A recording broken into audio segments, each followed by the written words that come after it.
नमस्कार दोस्तों, जय श्री कृष्णा, राधे राधे। दोस्तों, पिछली कक्षा में हमने बात की थी रोग के वर्गीकरण की। तो हमने उत्पत्ति के आधार पर रोग के वर्गीकरण देखा। आज अपन बात करेंगे रोग का वर्गीकरण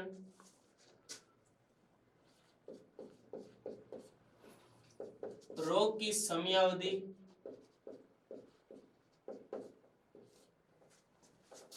प्रभावित पशुओं की संख्या,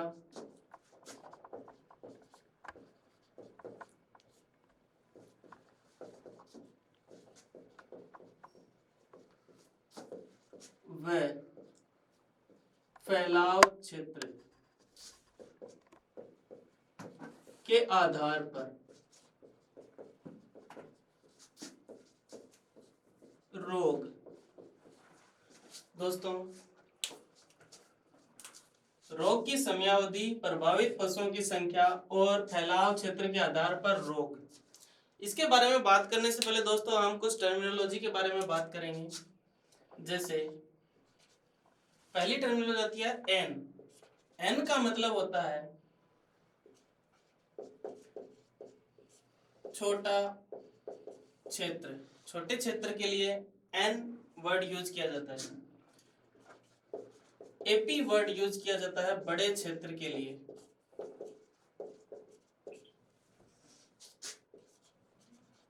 जूटिक वर्ड यूज किया जाता है कम समय के लिए, तथा डेमिक वर्ड यूज किया जाता है अधिक समय के लिए। पैन वर्ड यूज किया जाता है बहुत बड़े क्षेत्र के लिए।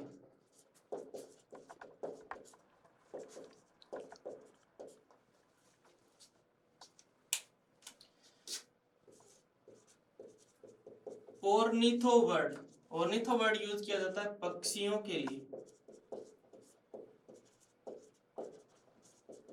जैसे ऑर्निथोलॉजी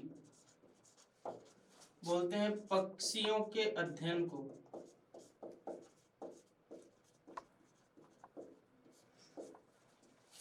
तो दोस्तों, जैसे कि आपने देखा एन वर्ड छोटे क्षेत्र को डिनोट करता है। एपी वर्ड जो होता है वो बड़े क्षेत्र को डिनोट करता है। जूटिक वर्ड जो होता है वो कम समय को या कम समयावधि को डिनोट करता है। और डेमिक वर्ड जो है वो अधिक समयावधि को डिनोट करता है। पैन वर्ड जो है वो बहुत बड़े क्षेत्र को डिनोट करता है दोस्तों। और ऑर्निथो वर्ड जो है वो पक्षियों के लिए यूज किया जाता है दोस्तों। तो इसी के आधार पर इन वर्ड्स को के आधार पर ही अपने अलग अलग रोगों को अलग अलग नाम दिया गया है। जिसमें से फर्स्ट की बात करते हैं, स्पोरेडिक डिजीज। स्पोरेडिक डिजीज ऐसा रोग होता है दोस्तों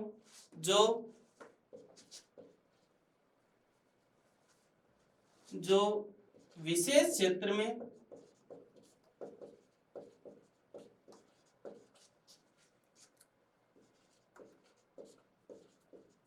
कम समयावधि में एक या दो पशुओं को प्रभावित करता है।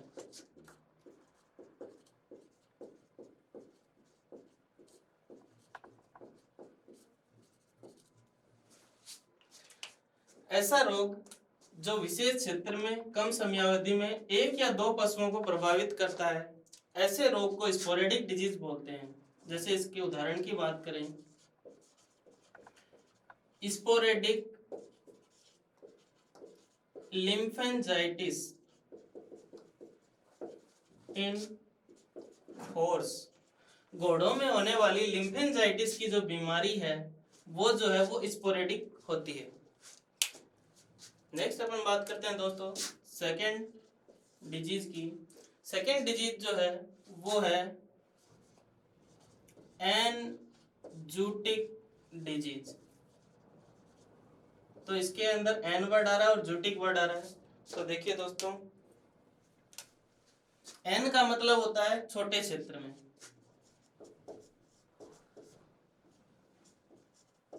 छोटे क्षेत्र में जूटिक का वर्ड होता है कम समय में या कम समयावधि में, अधिक पशुओं में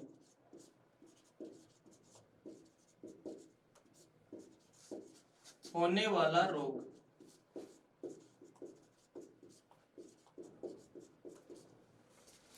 तो एंजियोटिक की अपन ने बात की दोस्तों। एंजियोटिक के अंदर एन डिनोट करता है छोटे क्षेत्र को, तो छोटे क्षेत्र में जोटिक का मतलब है कम समयावधि में और अधिक पशुओं में होने वाला रोग। पशुओं में रोग का जो प्रकोप होता है वो कम समय में अधिक पशुओं के अंदर होता है और छोटे क्षेत्र में होता है, तो इसको ऐसी बीमारी को बोलते हैं एंजियोटिक डिजीज। इसके एग्जाम्पल की बात करें तो दोस्तों इसका एग्जाम्पल है एंजियोटिक वायरल अबॉर्शन। पशुओं के अंदर वायरल जो अबॉर्शन होता है वो एंजियोटिक डिजीज होता है दोस्तों। नेक्स्ट अपन बात करते हैं एपिजूटिक।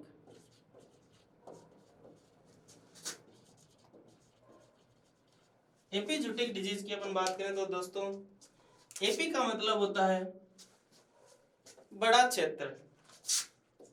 तो पहली बात आ गई बड़े क्षेत्र में। अब जूटिक, जूटिक का मतलब होता है कम समयावधि में। कम समयावधि में बहुत से पशुओं में होने वाला रोग।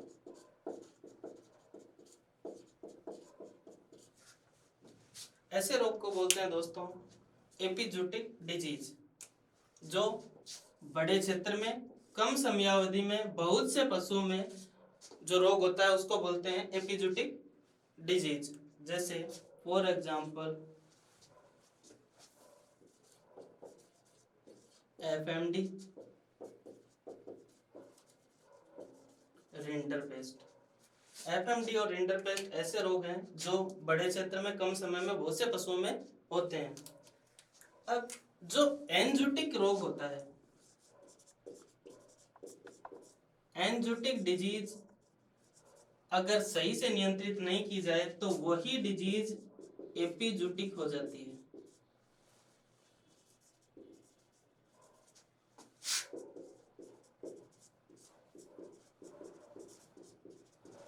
अर्थात जब कोई डिजीज छोटे क्षेत्र में फैली हुई होती है उस दौरान अगर उसको सही से कंट्रोल नहीं किया जाए, उसकी रोकथाम नहीं की जाए तो वही डिजीज किस में कन्वर्ट हो जाती है? एपिजूटिक डिजीज में कन्वर्ट हो जाती है।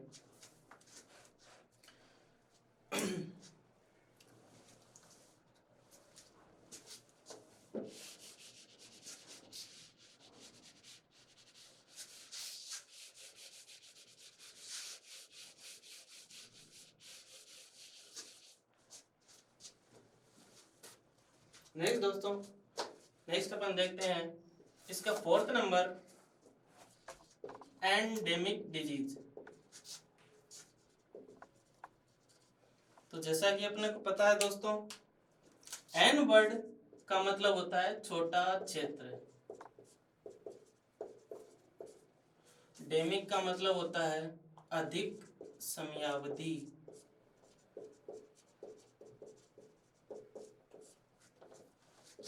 में बहुत से पशुओं में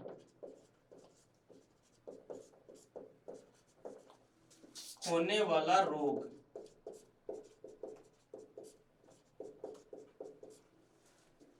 या इसको ऐसे भी बोल सकते हैं किसी विशेष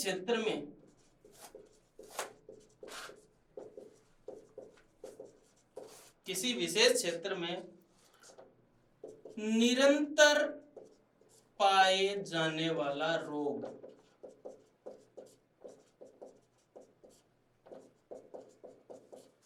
या constant presence of disease in a particular area। Constant present. अब इसके अंदर क्या होता है दोस्तों, जो केस नंबर ऑफ केसेस होते हैं उनकी जो संख्या है वो निश्चित बनी रहती है। वो क्या रहती है? निश्चित रहती है, अर्थात उनमें 1 से 2% ही बदलाव आता है दोस्तों। जैसे कि अपन बात करें, जैसे एक महीने में नंबर ऑफ केसेस 100 आए, तो उसके नेक्स्ट जो महीने में होंगे वो नंबर ऑफ केसेस या तो 98 होंगे या 102 होंगे। अर्थात इनकी जो नंबर ऑफ केसेस जो होते हैं उनकी संख्या जो है वो नियत बनी रहती है या निश्चित बनी रहती है, और ये कॉन्स्टेंटली प्रेजेंट रहते हैं किसी एरिया में। ऐसे रोग को बोलते हैं एंडेमिक डिजीज, उस पर्टिकुलर एरिया की एंडेमिक डिजीज बोलते हैं दोस्तों। नेक्स्ट अपन बात करते हैं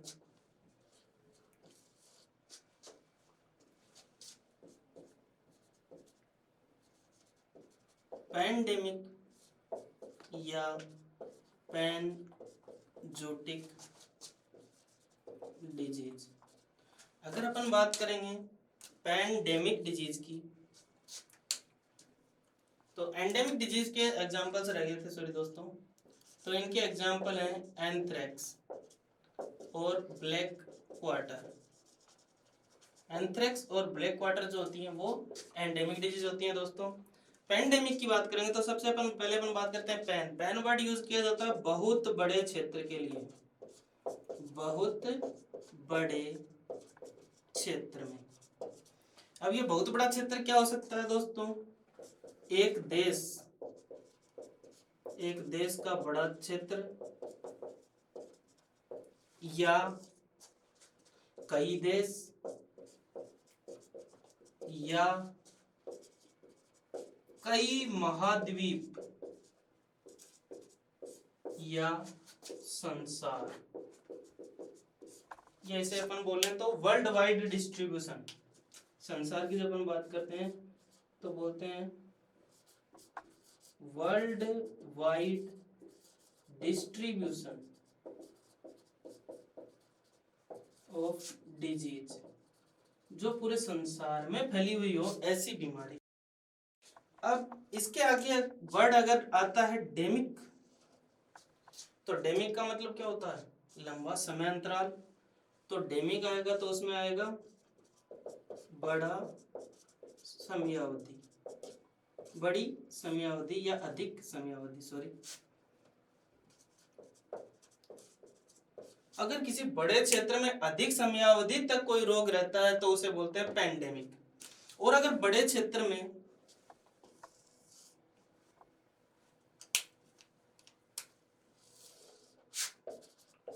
कम समयावधि तक कोई रोग रहता है तो उसे बोलते हैं पैनजोटिक डिजीज।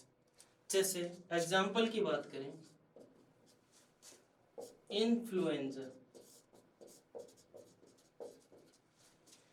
इन्फ्लुएंजा के एग्जाम्पल जैसे बर्ड फ्लू, स्वाइन फ्लू। तो बर्ड फ्लू और जो स्वाइन फ्लू होते हैं वो पैंडेमिक या पैनजोटिक डिजीज के एग्जाम्पल होते हैं। डिपेंड ऑन अधिक समय तक फैला हुआ है या कम समय तक फैला हुआ है, उसी के अकॉर्डिंग उसको नाम दे दिया गया है। लेकिन अकॉर्डिंग इसका नाम एक्चुअली में पैंडेमिक या पैनजोटिक अपन किसके अकॉर्डिंग लेते हैं? समय के अकॉर्डिंग लेते हैं। अगर अधिक समय है तो डेमिक बोल देंगे, अगर कम समय है तो पैनजोटिक बोल देंगे, लेकिन एग्जाम्पल यही रहेंगे दोस्तों। चलिए दोस्तों नेक्स्ट क्लासिफिकेशन की बात करते हैं। उम्मीद है ये आपको अच्छे से समझ में आया होगा दोस्तों। अगला क्लासिफिकेशन जो है दोस्तों वो है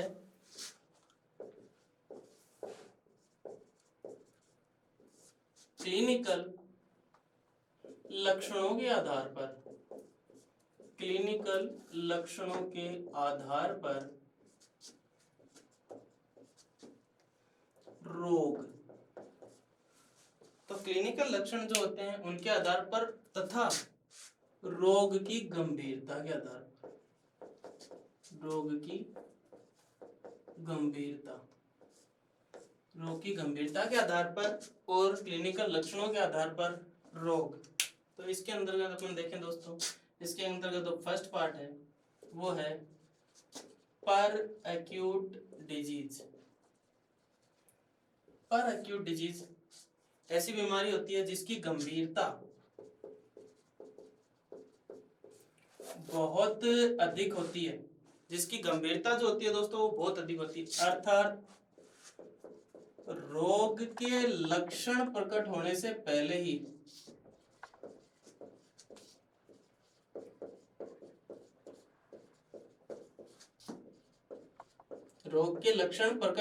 पहले ही पशु की मृत्यु हो जाती है।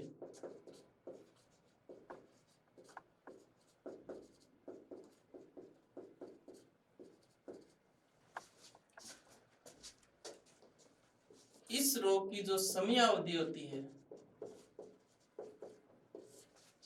वो 0 से 2 दिन की होती है दोस्तों। 0 से 2 दिन के अंदर, अर्थात कुछ घंटों से। 0 का मतलब है यहाँ पर कुछ घंटे। 0 किसको डिनोट कर रहा है दोस्तों? यहाँ पर कुछ घंटों से लेकर 2 दिन तक की इसकी समयावधि होती है। रोग की गंभीरता इतनी अधिक होती है कि रोग के लक्षण प्रकट होने से पहले ही क्या हो जाती है? पशु की मृत्यु हो जाती है। ऐसे रोगों को बोलते हैं पर एक्यूट डिजीज। इसके उदाहरण की बात करें, एग्जाम्पल की बात करें दोस्तों, तो इसका उदाहरण है हीमोरेजिक सेप्टिसेमिया, या जिसको हिंदी में बोलते हैं दोस्तों गलघोंटू रोग। गलघोंटू रोग जो होता है उसके अंदर क्या होता है कि लक्षण प्रकट नहीं होते, पशु मरे हुए मिलते हैं। बहुत सारी भैंसें किसी गांव के अंदर मरी हुई मिलती हैं। तो ऐसी डिजीज जो होती है उसको बोलते हैं पर एक्यूट डिजीज, जिसकी गंभीरता बहुत अधिक है। दूसरी डिजीज की अपन बात करें दोस्तों, दूसरी जो डिजीज है वो है एक्यूट डिजीज। एक्यूट डिजीज की अगर अपन बात करें, जैसे दोस्तों ये जो रोग होता है इसके रोग के लक्षण जो है वो अचानक प्रकट होते हैं। अचानक, इसका एक ही लक्षण है, वो क्या है? मृत्यु। यही लक्षण है जो अचानक प्रकट होता है दोस्तों। जबकि एक्यूट डिजीज के अंदर क्या होता है? स्टेप बाय स्टेप, या जिसको अपन बोलते हैं एकाएक रोग के लक्षण प्रकट होते हैं।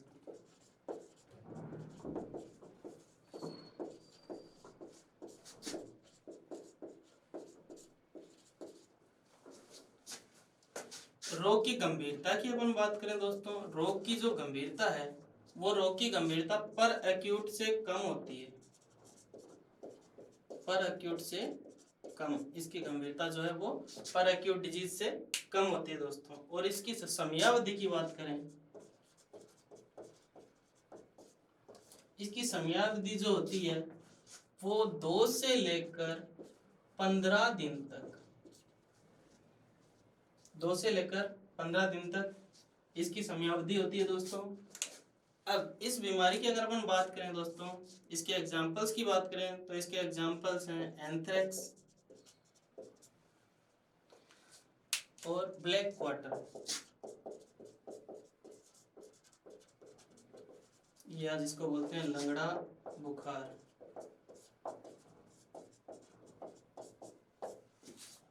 दोस्तों एक्यूट डिजीज जो होती है वो स्टेप बाय स्टेप, एक स्टेप के बाद दूसरा लक्षण प्रकट होता है। जैसे पहले लक्षण प्रकट हुआ जुकाम, नाक बहना, फिर लक्षण प्रकट हुआ पेट में दर्द, फिर लक्षण प्रकट हुआ डायरिया। तो स्टेप बाय स्टेप क्या होते हैं? रोग के लक्षण प्रकट होते हैं दोस्तों।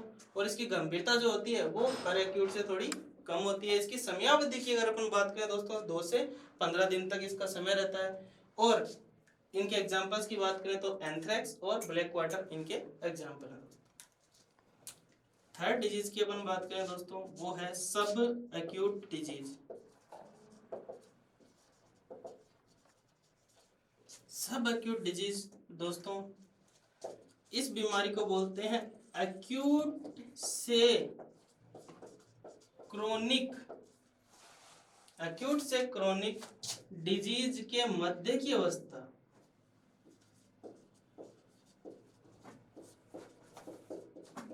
डिजीज के मध्य की अवस्था उसको बोलते हैं सब एक्यूट डिजीज, जिसके अंदर एक्यूट और क्रोनिक के बीच की अवस्था है ये। इसकी गंभीरता की अगर अपन बात करें दोस्तों, गंभीरता की अगर अपन बात करें तो इसकी गंभीरता जो है वो एक्यूट से कम है, एक्यूट से कम गंभीर है। इसकी समयावधि की अगर अपन बात करें दोस्तों, समयावधि, इसकी समयावधि जो होती है दोस्तों वो होती है 15 से 30 दिन। इसकी समयावधि जो होती है वो होती है 15 से 30 दिन। इसके एग्जांपल्स की बात करें तो इसका एग्जांपल है सब एक्यूट मैस्टाइटिस। मैस्टाइटिस को बोलते हैं थनैला रोग। तो जो थनैला रोग होता है दोस्तों वो किसका एग्जांपल है? थनैला जो रोग है वो सब एक्यूट डिजीज का उदाहरण है दोस्तों। नेक्स्ट फोर्थ की बात करें, फोर्थ इसके अंदर आती है क्रोनिक, क्रोनिक डिजीज। तो जो क्रोनिक डिजीज होती है दोस्तों उसकी गंभीरता एक्यूट से कम होती है। गंभीरता की बात करें, गंभीरता क्या है? सब एक्यूट से भी कम, सब एक्यूट से कम, अर्थात सबसे कम गंभीर रोग है, सबसे कम गंभीर। ये जो रोग है दोस्तों ये क्या है? सबसे कम गंभीर रोग होता है। परंतु अगर इलाज नहीं किया जाए, अगर इलाज नहीं किया जाए तो अधिक समयावधि के कारण, अधिक समयावधि के कारण मृत्यु हो जाती है।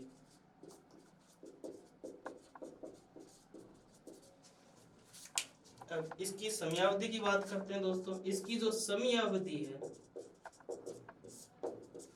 वो 30 दिन से कुछ महीनों तक,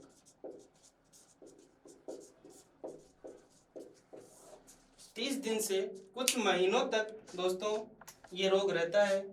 परंतु इसकी गंभीरता तो कम है, परंतु अगर इलाज टाइम पे नहीं किया जाए और इसको कंट्रोल नहीं किया जाए तो ज़्यादा समय हो जाने के कारण जो ऑर्गन्स होते हैं वो ऑर्गन्स डैमेज हो जाते हैं, डैमेज हो जाने के कारण मृत्यु हो जाती है दोस्तों। अब इसके एग्जाम्पल की अपन बात करेंगे दोस्तों।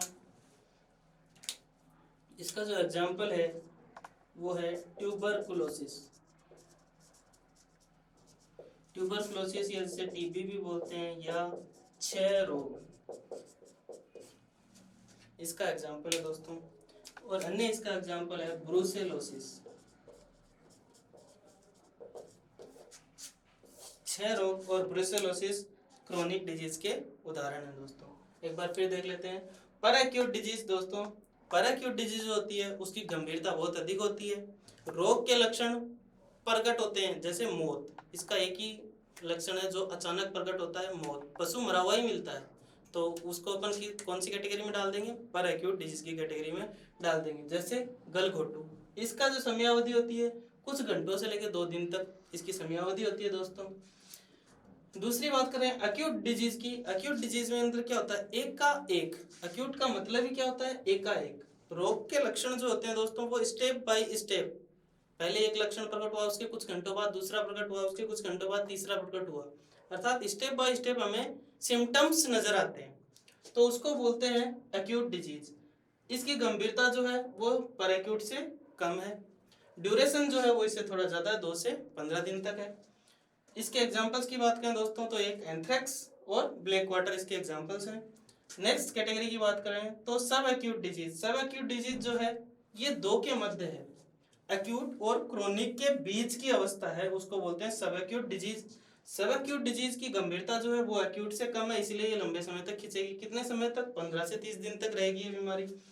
और इसके एग्जाम्पल की बात करें तो थनैला रोग जो है वो इसका उदाहरण है दोस्तों। नेक्स्ट बात करें क्रोनिक डिजीज। क्रोनिक डिजीज का मतलब ये लंबे समय तक रहने वाली बीमारी। तो लंबे समय तक रहेगी, क्यों रहेगी? क्योंकि रोग की गंभीरता बहुत कम है इसलिए वो लंबे समय तक रहेगी। लेकिन इलाज अगर टाइम पे नहीं किया गया तो धीरे धीरे सभी ऑर्गन्स जो होते हैं वो डैमेज होते जाते हैं, इस वजह से मृत्यु हो जाती है। इसके एग्जांपल्स की अगर अपन बात करें तो ट्यूबरकुलोसिस और ब्रूसेलोसिस इसके एग्जांपल हैं दोस्तों। चलिए नेक्स्ट क्लासिफिकेशन देखते हैं दोस्तों। अनदर क्लासिफिकेशन देखते हैं। अनदर जो क्लासिफिकेशन है दोस्तों वो है रोग कारकों या संक्रामक कारकों के आधार पर रोग।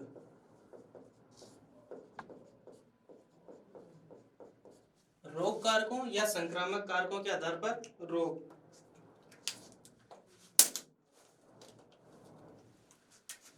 देखिए दोस्तों, इसके अंदर पहला जो है वो है जीवाणु जनित रोग।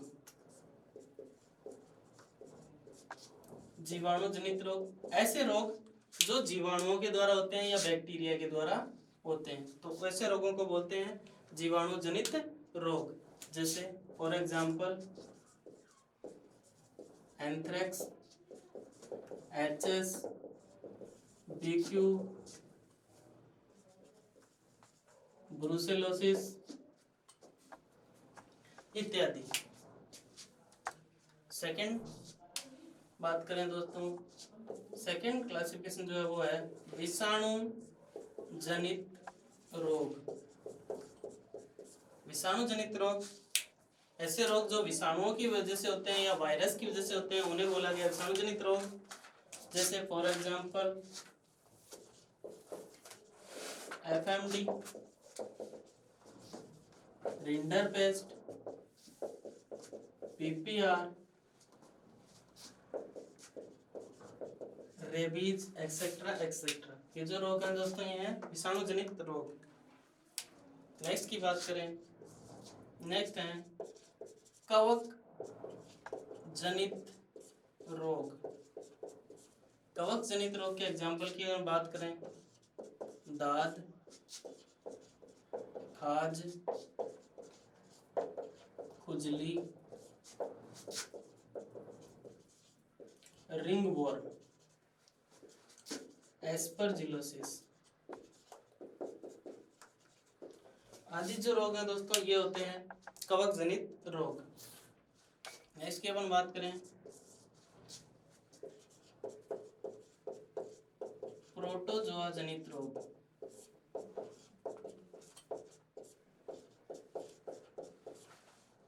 जैसे फॉर एग्जांपल बेबेसियोसिस, थैलेरियोसिस।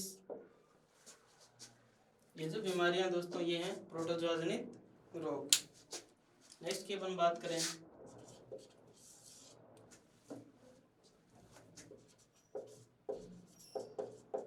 प्रियन जनित रोग। प्रियन क्या होते हैं दोस्तों, पहले अपन इसकी बात करेंगे। प्रियॉन्स जो होते हैं दोस्तों ये प्रोटीन के कण होते हैं। क्या होते हैं? प्रोटीन के कण होते हैं दोस्तों। इनके अंदर ना डीएनए होता है ना आरएनए होता है।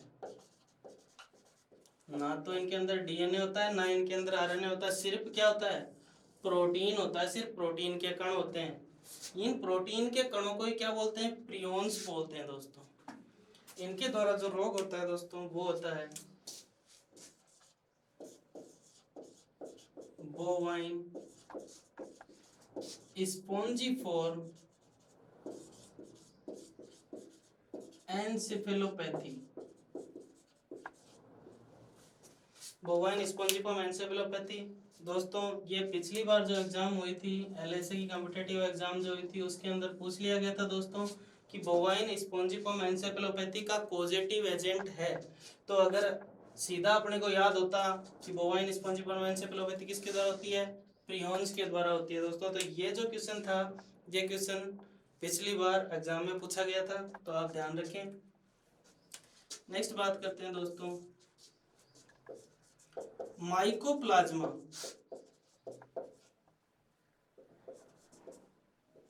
जनित रोग। ऐसे रोग जो माइकोप्लाज्मा के द्वारा होते हैं। माइकोप्लाज्मा क्या होती है दोस्तों, पहले इसके बारे में थोड़ा सा देख लेते हैं। माइकोप्लाज्मा जो होती है वो ट्राई लेयर्ड सेल मेम्ब्रेन होती है। इसके अंदर बैक्टीरिया जो होता है उसके अंदर तो क्या होती है? सेल वॉल होती है, लेकिन इसके अंदर क्या होती है? सेल मेम्ब्रेन होती है दोस्तों। वो भी किन सी त्रिस्तरीय 3 लेयर होती है इसके अंदर। ट्राई लेयर सेल मेम्ब्रेन होती है दोस्तों। बाकी सब कुछ क्या है बैक्टीरिया के जैसा ही है, लेकिन सिर्फ और सिर्फ इसके अंदर सेल वाल नहीं होती है, सेल वाल नहीं होती है, सिर्फ क्या होती है सेल मेम्ब्रेन होती है, वो भी ट्राई लेयर त्रिस्तरीय परत होती है। तो माइकोप्लाज्मा जनित रोगों के एग्जाम्पल की अपन बात करें तो पहला है CBPP। CBPP contagious bovine pleuro pneumonia. इसका पॉजिटिव एजेंट की बात करें दोस्तों तो इसका पॉजिटिव एजेंट है माइकोप्लाज्मा माइकोइडिस, और इसकी सब स्पीशीज भी क्या है दोस्तों माइकोइडिस ही है।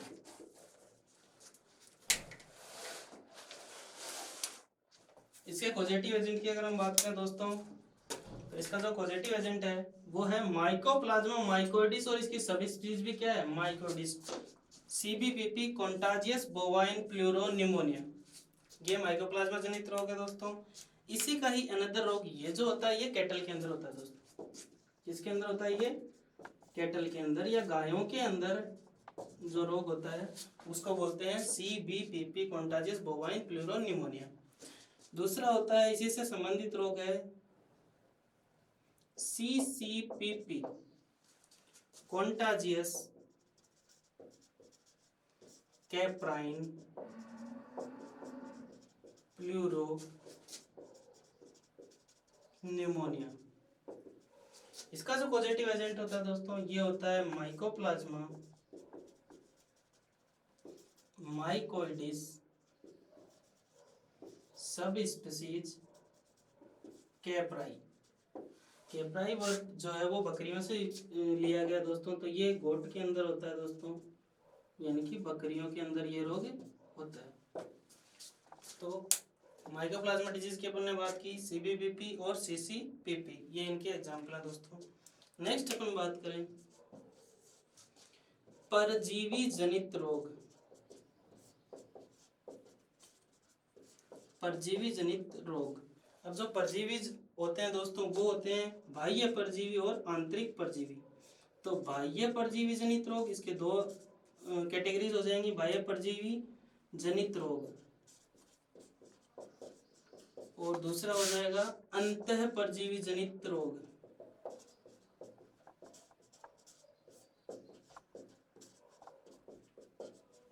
बाह्य परजीवी जनित रोग की अगर अपन बात करें तो इनके एग्जांपल की बात करें तो ये है पेडिकुलोसिस।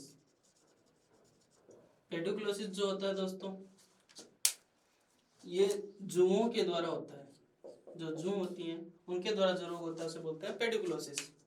नेक्स्ट बात करें टिक इन्फेस्टेशन,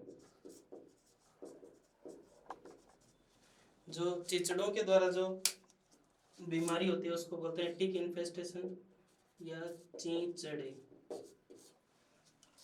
नेक्स्ट इसके एग्जांपल की बात करें दोस्तों तो वो होता है मायासिस। मायासिस या जिसे अपन मैगट बाउंड बोलते हैं,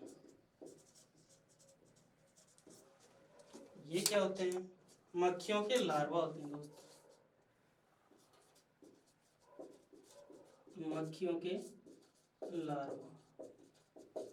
मक्खियों के लार्वा जो होते हैं उनके द्वारा जो रोग होता है उसे बोलते हैं मायासिस। अब अंतः परजीवी जनित रोगों की बात करें दोस्तों तो अंतः परजीवी जनित रोगों में इसका एग्जांपल की बात करें तो पहला है एस्केरियासिस। जो राउंड वर्म होते हैं गोलकर्मी होते हैं वो आंतों के अंदर गुच्छा बना के ओक्लूजन करते हैं, जिसकी वजह से पशु जो है डेफिकेट नहीं कर पाता है, और डेफिकेट नहीं कर पाने की वजह से पशु का टेम्परेचर बढ़ता है, वो खाना पीना छोड़ देता है, तो उसको बोलते हैं एस्केरियासिस।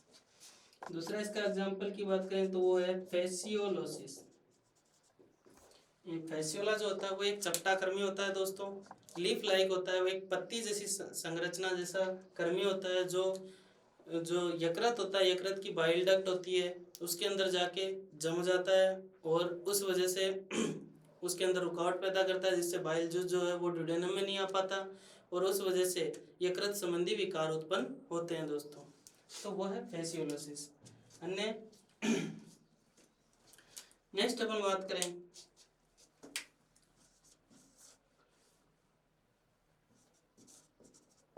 रिकेट्सिया जनित रोग।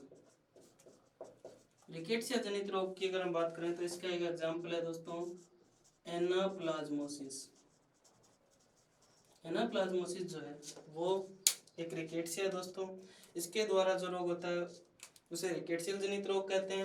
एनाप्लाज्मा की दो स्पीशीज पाई जाती हैं दोस्तों, एक तो होती है एनाप्लाज्मा मार्जिनेल और दूसरी होती है एनाप्लाज्मा सेंट्रल। जो सेंटर में होती है वो सेंट्रल। अब अगर हम बात करें दोस्तों, ये जो है ये आरबीसी के अंदर पाए जाते हैं दोस्तों। जो एनाप्लाज्मा है आरबीसी के अंदर पाया जाता है। तो ये जो दो गोले हैं इनको आप मान लो कि ये क्या है, आरबीसी हैं दोस्तों। अब आरबीसी के अंदर अगर ऐसी स्ट्रक्चर दिखती है, जब सूक्ष्मदर्शी से देखा जाता है तो दो ऐसे गोले जो परिधि की तरफ दिखते हैं तो वो एनाप्लाज्मा मार्जिनेल को डिनोट करता है। इसका मतलब इस आरबीसी के अंदर कौन सा है, रिकेट्सिया है, एनाप्लाज्मा मार्जिनेल है दोस्तों। और अगर इसके अंतर्गत एक स्टार जैसी संरचना दिखती है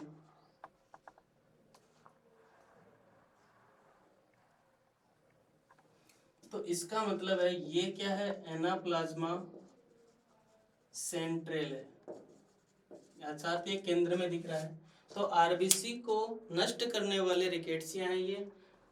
तो ये ब्लड रिकेट्सियल डिजीज करते हैं, इसको बोलते हैं एनाप्लाज्मोसिस। एक बार फिर से देखते हैं दोस्तों रोग कारकों के आधार पर या संक्रमण कारक क्या होते हैं, जीवाणु, विषाणु, कवक, प्रोटोजोआ, प्रियॉन्स, माइकोप्लाज्मा, परजीवी और रिकेट्सिया। ये सभी क्या है, ये सभी संक्रमण कारक हैं दोस्तों।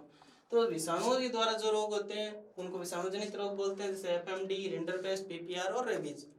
दूसरे जीवाणु जनित जो रोग होते हैं उनको, जीवाणुओं से होने वाले रोगों को जीवाणु जनित रोग बोलते हैं या बैक्टीरियल डिजीज बोलते हैं, जैसे anthrax, HS, BQ, brucellosis. Next बात करें कवक जनित रोग, जब फंगस के द्वारा जो रोग होते हैं उनको फंगल डिजीज बोलते हैं। कवकों द्वारा होने वाले बीमारी जैसे दाद, खाज, खुजली, रिंगवर्म, एस्परजिलोसिस।